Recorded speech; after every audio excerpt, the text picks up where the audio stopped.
Has the world forgiven Will Smith for the infamous slap? I think they have, but I have not.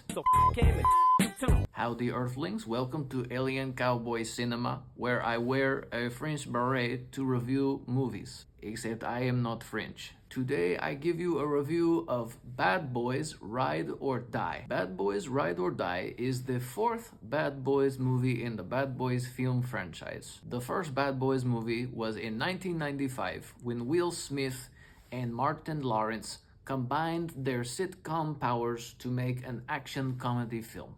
Let's talk about the story. I am not going to be spoiling anything. It is revealed in the trailer after all. We find that there is corruption within the police department that Mike and Marcus are a part of. Their fearless leader, who has now passed away, played by Joe Pantoliano, he is messaging them from beyond the grave with, I guess, what would be called a kill switch message or something like this. Now, there's only so many stories one can tell. This is a story that is not very unique, but now it's a matter of how are you going to execute it? How are you going to tell the story? And this story is told by a pair of directors who their most notable work was the previous Bad Boys film. So clearly, I think that Jerry Bruckheimer and other producers are very confident in these directors. I'm very curious to see what other kind of movies they intend to make should they be given the opportunity. The script itself was created by these writers. Now, I don't know how much involvement the original writer for Bad Boys had in this film. I get the impression that maybe he helped create the characters and was involved with the first film of the franchise, possibly the second one. All that to say that this is an action comedy, and if you're making an action comedy, the jokes need to be funny and the action has to be great. Sometimes the jokes in this particular installment do not land. Sometimes I was laughing very hard.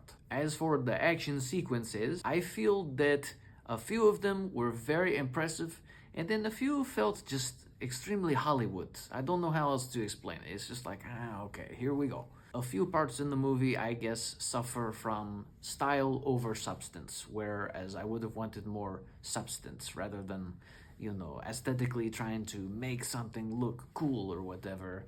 Just give me something that is great. My favorite action sequence I would like to discuss, but then I would be spoiling the movie and I don't want to do that for you.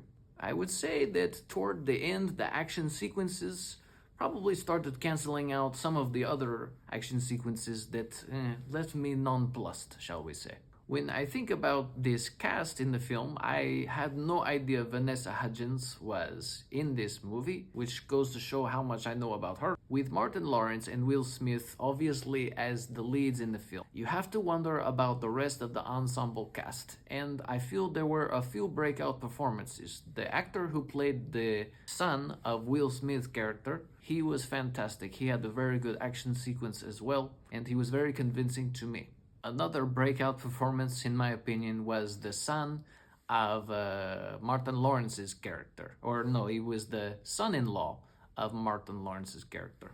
It was also very heartening to see the actress from Better Call Saul perform in this movie as well. She did a good job. This movie, of course, had some celebrity cameos in it as well, most of which I found them very amusing in my opinion.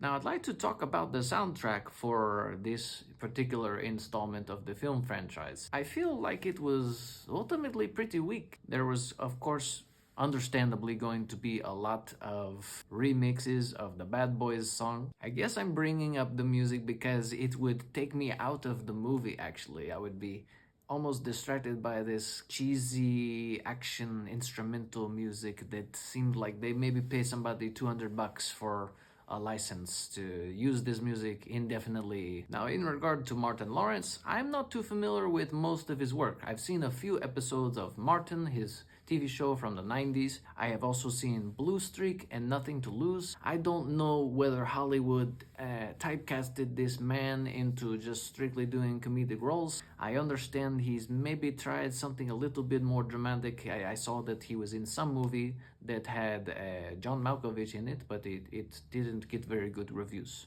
As for Will Smith, I have been a lifetime fan of his work for a very long time. I can remember being like 9 years old when I first saw Independence Day, and I just thought he was the coolest action movie star in the world or something, but I was oblivious. This was kind of like his first really big blockbuster film debut. He had been in movies previously.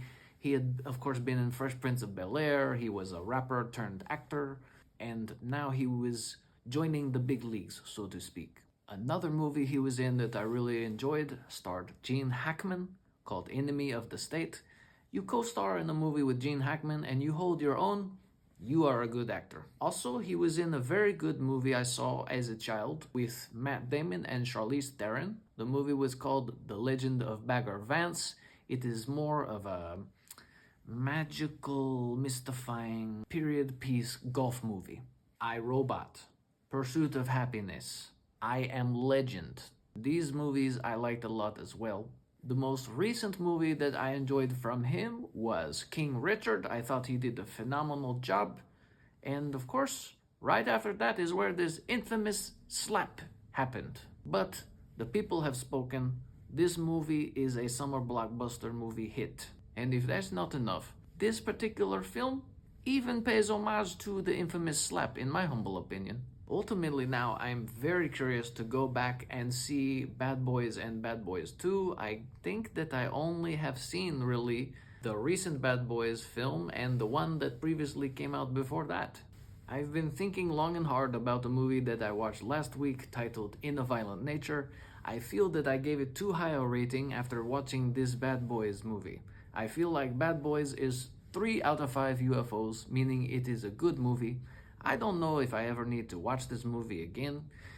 It might be worth the theater experience to you. That is for you to decide if you actually go. But In a Violent Nature, I have to demote it down to 2.5 UFOs out of 5. It's a decent horror movie, a slasher film, but I don't need to see it again.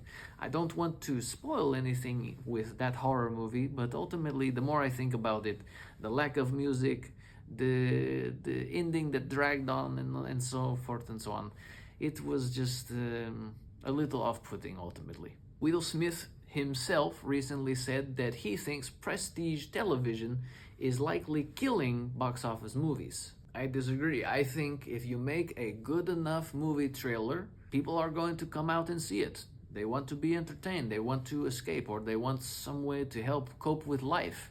Movie theaters are not dying, they are simply shifting in the same way that viewing habits of viewers are shifting. If anything, prestige television is helping to challenge the movie industry to raise the bar. Give us great stories. Give us unique stories, or at least tell the stories in unique ways. But in order for an action comedy to be truly great, the movie needs to be devoid of moments that warrant redemption in the first place. Stay tuned for more Alien Cowboy every Wednesday night. Thank you.